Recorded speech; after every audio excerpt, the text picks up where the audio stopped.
साल है 2008। दुनिया की इकॉनमी क्रैश हो चुकी है। बड़े बड़े बैंक्स डूब रहे हैं। हर तरफ सिर्फ मायूसी है। और एक आदमी जिसके पास कभी 180 मिलियन डॉलर्स कैश था, आज वो कर्ज में डूबा हुआ है। उसकी वाइफ उसे छोड़ चुकी है। मीडिया उसे पागल बुला रही है। उसकी एक कंपनी स्पेसएक्स के 3 रॉकेट्स बैक टू बैक हवा में फट चुके हैं। उसकी दूसरी कंपनी टेस्ला बैंकरप्ट होने वाली है। उसकी जेब में आखिरी पैसा बचा है और उसे एक चॉइस करनी है। या तो वो पैसा बचाकर अपनी लाइफ कंफर्टेबल जी ले, या वो आखिरी दांव लगा दे और शायद सड़क पर आ जाए। दोस्तों, ये कहानी किसी नॉर्मल बिजनेसमैन की नहीं है। ये कहानी उस लड़के की है जिसे बचपन में इतना मारा गया कि वो बेहोश हो गया, लेकिन आज वही लड़का रॉकेट्स को वापस धरती पर लैंड करवा रहा है। आज हम बात करेंगे the real life iron man Elon Musk की। और ये वीडियो देखने के बाद आपका फेलियर को देखने का नजरिया हमेशा के लिए बदल जाएगा। इस वीडियो और इस चैनल का उद्देश्य आपको आपके काम को लेकर कंसिस्टेंट और डिसिप्लिन बनाए रखने का है। आपका फोकस बढ़ाने के लिए हम कोई विजुअल्स नहीं रखेंगे, ताकि आपका ध्यान और मन खुद ब खुद विजुअल्स बनाए। हर महान कहानी की शुरुआत अक्सर किसी गहरे संघर्ष से होती है। एलन के बचपन में भी एक ऐसा ही स्याह पन्ना था। स्कूल की वो गलियां जो उनके लिए एक जंग का मैदान थीं। एक बार तो उन्हें सीढ़ियों से धक्का देकर तब तक पीटा गया जब तक वो बेहोश नहीं हो गए। जब हर जगह से सहारा छिन गया, तब एलन को अपना सच्चा साथी मिला, किताबों में। जहां दूसरे बच्चे खेलते थे, एलन दिन में 10-10 घंटे तक किताबों में डूबे रहते थे। उन्होंने पूरी एनसाइक्लोपीडिया ब्रिटानिका पर डाली थी। उस छोटी सी उम्र में ही उन्होंने एक अनमोल सबक सीख लिया था। जिंदगी के मुश्किल सवालों के जवाब भीड़ के शोर में नहीं मिलते, वो मिलते हैं ज्ञान की गहराइयों में। और सिर्फ 12 साल की उम्र में उन्होंने अपना पहला वीडियो गेम ब्लास्टार बनाया और उसे $500 में बेच दिया। ये सिर्फ $500 नहीं थे, ये एक रियलाइजेशन था। मैं वैल्यू क्रिएट कर सकता हूं। उस दिन एक ऐसे उद्यमी का जन्म हुआ जो आगे चलकर पूरी दुनिया के सोचने के तरीके को बदलने वाला था। जिंदगी में एक वक्त ऐसा आता है जब आपको चुनना पड़ता है, एक सुरक्षित और आरामदायक रास्ता या वो अनजाना रास्ता जो आपकी मंजिल तक जाता है। एलन के लिए वो वक्त तब आया जब उन्होंने साउथ अफ्रीका की सेफ लाइफ को छोड़कर एक अनजान देश जाने का फैसला किया। उनके पास न कोई सपोर्ट था, न कोई गॉडफादर। उन्होंने ऐसे काम किए जो शायद आज हम सोच भी नहीं सकते।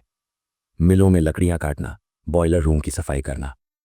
अपनी पहली कंपनी जिप2 शुरू करते वक्त वो ऑफिस के सोफे पर सोते थे और नहाने के लिए YMCA के पब्लिक शावर्स में जाते थे।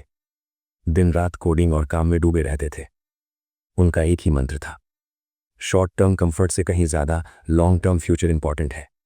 उन्होंने अपने आज का आराम कुर्बान कर दिया ताकि वो पूरी दुनिया का कल बदल सके। जब जिप2 बिकी और उन्हें $22 मिलियन मिले, उन्होंने सारा पैसा पेपैल में लगा दिया।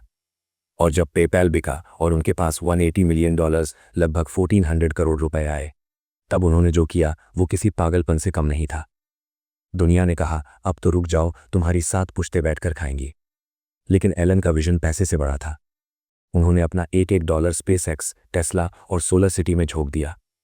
उन्होंने अपने लिए जीरो बैकअप रखा। रेंट के लिए दोस्तों से पैसे मांगने पड़े।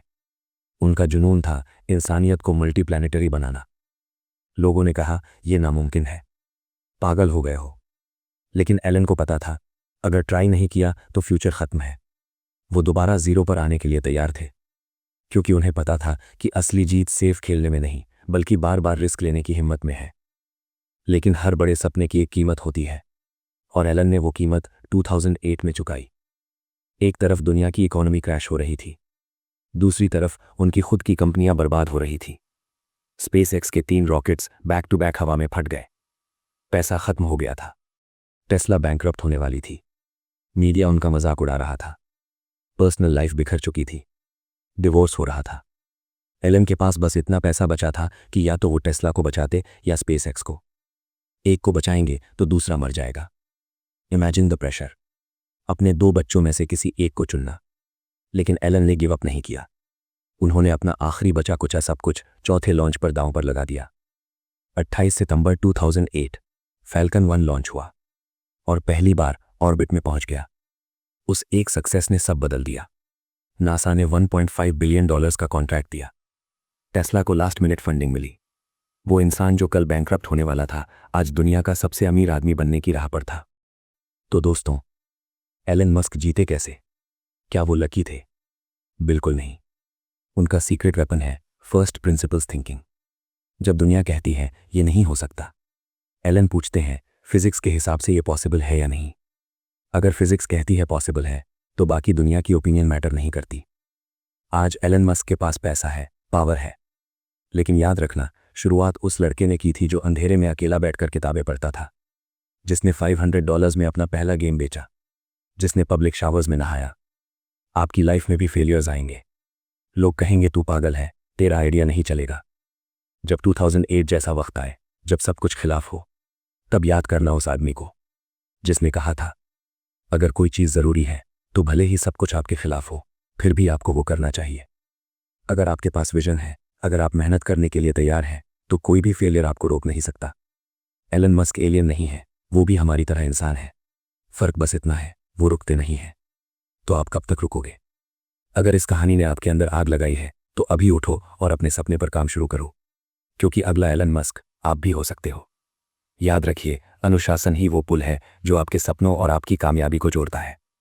एलन मस्क जैसे लोग हफ्ते में 100 घंटे काम सिर्फ इसलिए कर पाते हैं क्योंकि उनका फोकस और अनुशासन उनके कंट्रोल में है।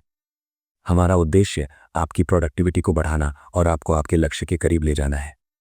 अगर आप खुद को बेहतर बनाने के इस सफ़र में हमारे साथ जुड़ना चाहते हैं तो चैनल को सब्सक्राइब ज़रूर करें। अब स्क्रीन को छोड़िए और अपने काम पर लग जाइए।